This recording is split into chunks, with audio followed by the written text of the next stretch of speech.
Dumulog sa National Bureau of Investigation ang komedyanteng si Poc Wang.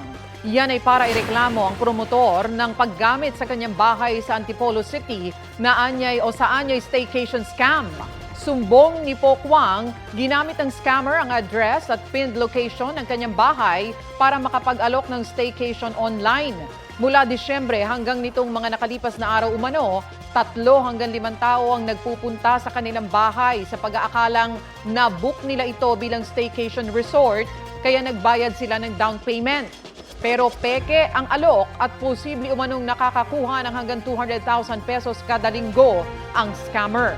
Nanawagan si Poc Wang sa mga nabiktima na makipagtulungan sa investigasyon.